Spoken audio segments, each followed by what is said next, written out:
Your ancestors once knelt before a carcass still warm. The whole tribe had been starving for days. And there, before you, lay the body of a massive reindeer, steam still rising off it in the biting cold. Your hands trembled, aching to touch that flesh. But something made you stop. A shout cut through the air behind you. Don't touch it! No explanation followed. The group fell back instantly into silence, eyes sweeping the darkness around them. No animal appeared. No growl broke the stillness. Only the feeling of being watched. Have you ever felt an invisible gaze like that? Every second dragged on, heavy as a warning. No one dared speak. The waiting stretched on, feeling endless, until finally the group turned and walked away, leaving behind a mountain of food. A decision no one in the tribe dared question. Why would people on the brink of starvation abandon a perfect kill? That night, a child in your tribe died of hunger. Your ancestors couldn't accept it. An unseen law had just taken a life. The next morning, you quietly returned to where the carcass had lain.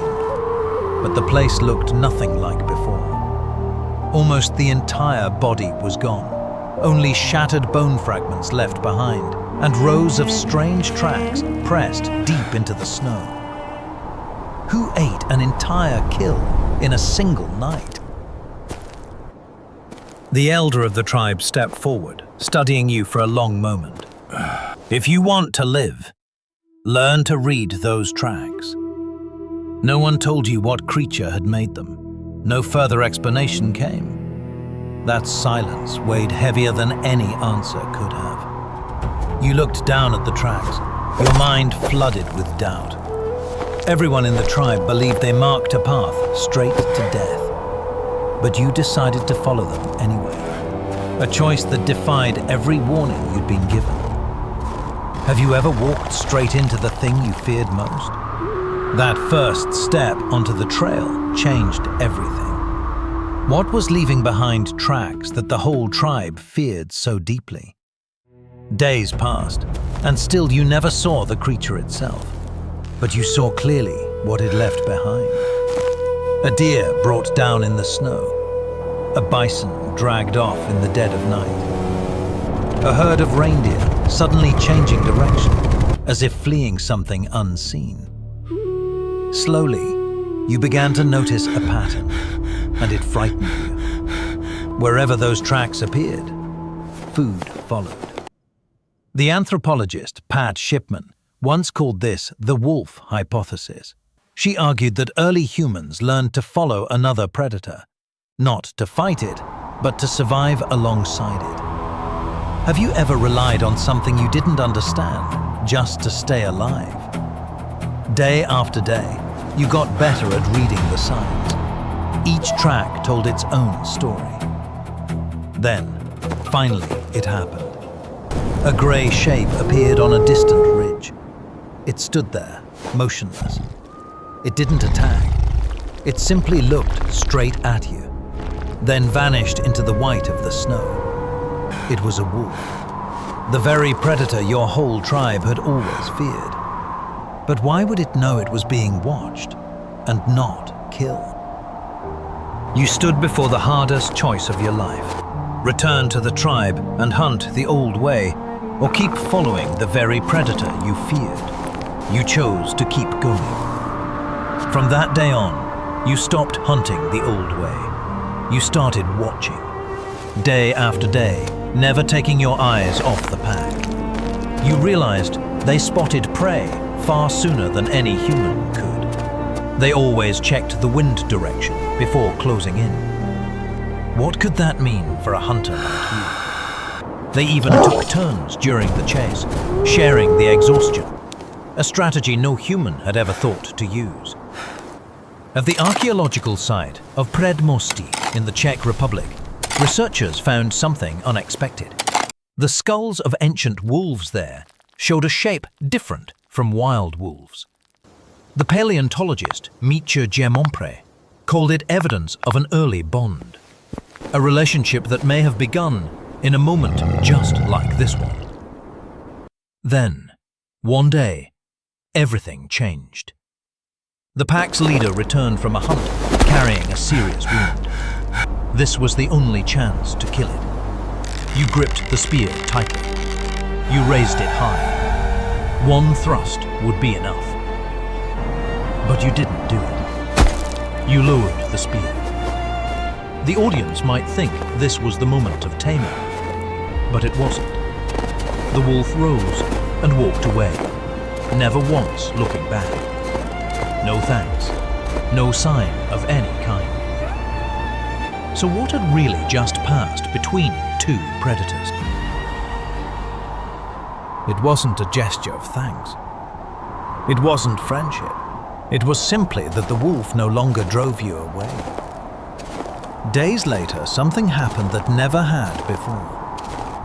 The wolf led you to the body of a large kill, one its own pack had left behind. Not by command, not by companionship, just because it no longer chased you on. You moved closer, breaking open bone after bone to reach the marrow inside.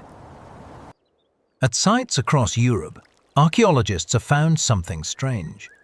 On the very same bones, both the bite marks of predators and the cut marks of stone tools appear together. It suggests that sometimes humans arrived after the great predators had already fed, not always the first to eat. So the real question was no longer who ate first, it was what had changed. What makes one predator accept the presence of a rival? Maybe it wasn't kindness. Maybe it was a kind of survival calculation, a silent, wordless exchange. You ate what was left behind. It kept its pack from having to fight. A relationship with no name yet began to take shape. One winter later, everything was different. You no longer walked behind the pack. You began to understand where they would drive the prey, a kind of knowledge no lesson could ever have taught you. You went back and told the whole tribe. This time, no one argued with you. The whole tribe moved together toward the end of a valley. They waited there in silence. The pack appeared and began driving the prey forward, step by step, forcing it toward the mouth of the valley. The humans emerged, delivering the final blow. No one controlled the other in that hunt. No one owned the other. But for the first time in human history, hadn't something changed forever? Two species, with two entirely different sets of skills, had unknowingly combined into a single hunting force, stronger than either one had ever been alone. Not because one had submitted to the other, but because both had found a way to exist together.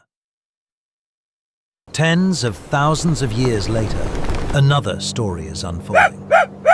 In the middle of the night, a dog suddenly opens its eyes. It listens to a sound its owner never notices. It rises, quietly goes to check, then returns and lies back down beside them. No one taught it to do that. We often say humans domesticated the dog, but maybe that was never the true story. Maybe the real question was never who tamed whom. Maybe it was what made two creatures, once capable of killing each other, choose instead to walk the same path together. Your ancestors made that choice, somewhere between the cold and the hunger. And that choice is still unfolding right now inside your own home. A Homo sapiens and a wolf, walking side by side across the snow. Neither one ahead, neither one behind. Just two long shadows cast under the moonlight. And it's left to you to decide who's really